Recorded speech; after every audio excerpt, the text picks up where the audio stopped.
kati kyenva nkusaba gwagamba nti toyagala bisiyaga wano ate ng'oli mukodo mutu wa sente obeera munnanfuusi obeera mulimba bw'oba toyagala kanisa zisabirize sente za bisiyaga then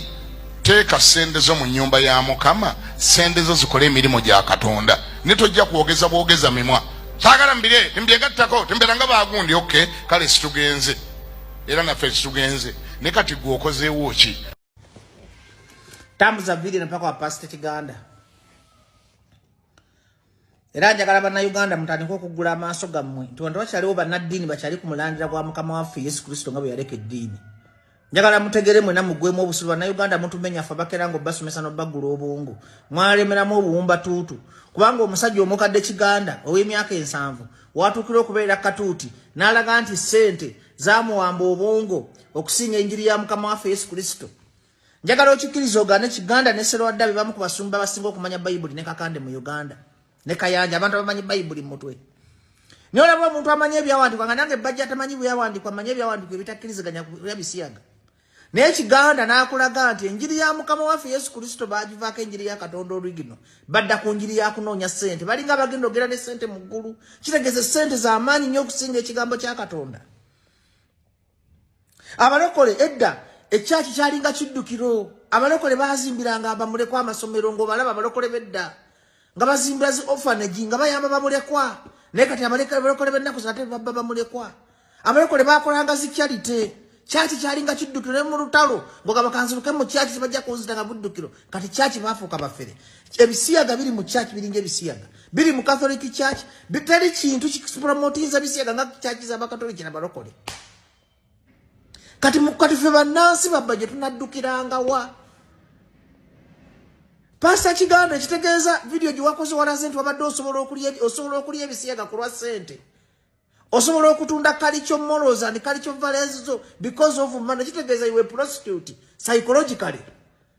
nenga gwe musajja abadde menta lolo modo wantu awulizanga programu ze wakolanga operation killing the house ng'okuba Kakande ng'ensi yonna erowooza gwe oli ku mwoyo omutukuvu w'amaanyi omwoyo omutukuvu akkiriza ebisiyaga ngenda kusomera ebyawandiikibwa kwa video ejja kuba mpanvu ngenda kusomera ebirala mbikuwe bubi Kiganda kankuyigirize Bayibuli nze bajja tamanyi Bayibuli ngenda kulaga nti Katonda omuli w'ebisiyaga yabatanga busi njagala osome eby'Abaleevi ba Leviticus 2:13 wagamba kasomerewo abantu mangu yewwa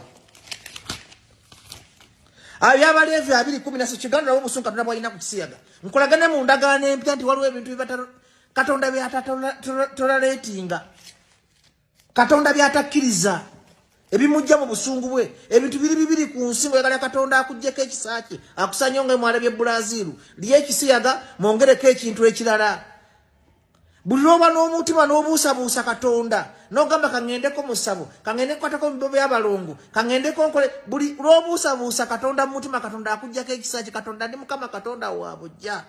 ekibi ekisinga okunyiiza Katonda mu nsi mu bimanyi abaana ba video zange sijja kubeera nga mu politics buli saa kati kambagula obwongo kuba bwe mbabulira ekigambo ne mukiteeka ku mutima mujja kuba balamu emyaka gyonna nti buli lw'olibuusabuusa Katonda Allah oba mu ddiini yo yonna n'obuusabuusa Mukama Katonda n'ofuna embeera egamba nti Katonda taliiyo oba kyekintu Katonda wasula n'okutta n'ovaawo ekyokubiri kulya bisiyaga ekyokusatu kuvoola mwoyo mutukuvu actually okuvoola omwoyo Bayibuli egamba alivoola omwana alisonyiyibwa naye alivoola omwoyo omutukuvu talisonyiyibwa lwaki Katonda akigamba bw'otyo ti omwoyo omutukuvu yemaamira ku nsi nga ku kizikiza kyereere omwoyo omutukuvu Katonda yatambulira mu mwoyo gwennyini ne Yesu Kristo bwe yali afa yabagamba nzeeyo eri kitange kambalekere omuyambi gwe bayita omwoyo omutukuvu yakuyamba n'oba mulamu yakuwonya amasasi yakuwonya siriimu yagamba direct nga wano ye muntu ow'omunda gw'owulira he's your direct and helper yagamba akakawola tukakwana yagamba ayita wano bw'okola empaka n'okwana musajja wato oluusi akutaasizaayo era ng'oyagala okubeera omulamu ku nsi kuno weesonyiwa ebintu bino bisatu siwagira bwenzi siwagira bubbi siwagira butemu byonna ebibi naye waliwo ekibi ekijja Katonda mu ntebe kiri ng'omwana w'ewaka bw'osanga omwana wo nga byenvu osobola omusonyiwa bw'osanga omwana wo nga ye sukaali osobola omusonyiwa naye bw'osanga omwana wo nga yegaddanga n'omuganda we era tosobola musonyiwa omuzaalukuka bosanga omwana wo nakweyambulira omuzaalo kakati Katonda ebintu ebimunyiza biri bisatu kumubuusabuusa kumugattako kintu kirala kuvoola mwoyo mutukuvu na Kisiyaga Kiganda mu by'Abaleevi oba Leviticus 2:13 kansoma mu angola bo busunka tunabo ina ku Kisiyaga nina enjiri ngina ziba we mugende muzesomere mutegere kyenjogerako kubanga sijja zisoma zonna katusome by'Abaleevi 2:13 Leviticus 20:13 njagala mpuliriza bulungi kuba video mpanvu mbagambye Leviticus 20:13 ule bagamba era omusajja bwana asulanga n'omusajja nga bwe yandibadde n'abakazi bombi nga bakoze ebyomuzizo era omusajja bwana asulanga n'omusajja nga bwe yandiyebase n'abakazi bombi nga bakoze ebyomuzizo tebalemenga kuttibwa omusaayi gwabwe gunaaberanga ku bo era omusajja bwana awasanga omukazi ne nnyina ekyo kibi banayokebwanga omuliro ye nabo muleme okuba ekibi mummwe era omusajja bw'anaasulanga n'ensolo talemenga kuttibwa era munatanga ensolo eyo era omukazi bw'anaasemberanga ensolo yonna n'agalamira nayo kitegeeza kwegadanga omuttanga omukazi gw'osanga ali ku mbizita gw'osanga ali ku mukazi munetta gw'osanga ali ku musajja munetta bayibuli yegambye omukazi oyo n'ensolo tebiremenga kuttibwa omusaayi gwayo gunaabeeranga ku byo era omusajja bw'anaawasanga mwannyina tta muwala wa kitaawe tta oba muwala wa nnyina ne balaba ensonyi zaabwe naye n'alaba ensonyi ze kyekigambo eky'obuwemu era banaazikirizibwanga mu maaso g'abaana b'abantu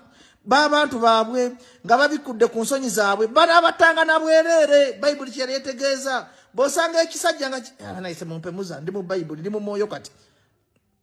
era ku nsonyi za mwannyina anaabanga obutali butuukirivu wulira gwe Kiganda bayibuli bwegamba tugenze ku 18 era omusajja bw'anaasulanga n'omukazi aliko endwadde ye n'abikula ku nsonyi ze bagamba ng'afudde obwereere ensulo ye naye ng'abikudde ku nsulo y'omusaayi gwe awo bombi banaazikirizibwanga okuggyibwa mu bantu baabwe so tobikulanga ku nsonyi za muganda wa nnyoko newankubadde eza mwannyina kitaawo kubanga afudde obwereere obuko banaabangako obutali butuukirivu bwabwe era omusajja bw'anaasulanga ne mukazi wa kojjaawe ng'abikudde ku nsonyi za kojjaawe banaabangako ekibi kyabwe balifa nga tebalina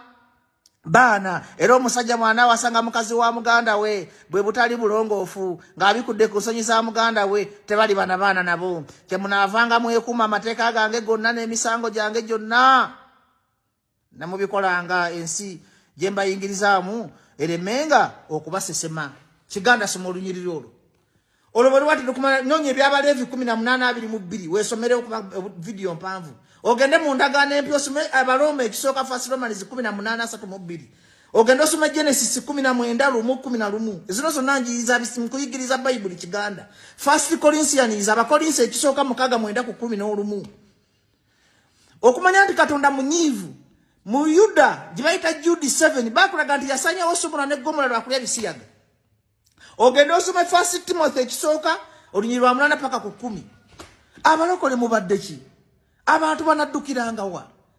mutumazeeko emirego omuntu wenna toteeka ssuubi mu pasita essuubi liteeke mu Mukama Katonda gy'ali yakutonda Katonda bwe yakutatondangako ku ddiini tagambako nti obusiraamu ye ddiini yange tagambako nti obulokole ye ddiini yange tagambako nti obusamize ye ddiini yange tagambako nti obukatoliki ye ddiini yange ndi Mukama Katonda nze Katonda Alpha and Omega nze Katonda w'amadiini gonna ne bwe tujja netuwegomako eno mu ddiini tuba tunoonya wetuweekwa naye nga Katonda gwe tusinza talina ddiini ye Katonda w'abasamize ye Katonda w'abasiraamu ye Katonda w'abalokole ye Katonda wa buli muntu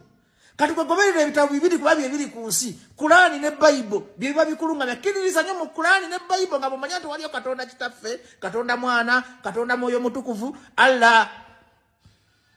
bino ebisirusiru ebyajja ku nsi ebirina omululu bikiganda ebyagala okugenda n'ebintu by'ensi byo birekete mubigoberera kubanga manyi he disappointed many yemenya emitima gy'abantu mingi because abamukirizamu ng'omuntu omukulu balowooza nti ategeera bakoze kyamaanyi okutta ekifaananyi kya Kristo bakoze kyamaanyi okukyaya abantu eddiini bakoze kyamaanyi okutumbula obusamize bakoze kyamaanyi okumalamu abantu essuubi gwe munnayuganda akugamba ki goberera Katonda eyatonda enjuba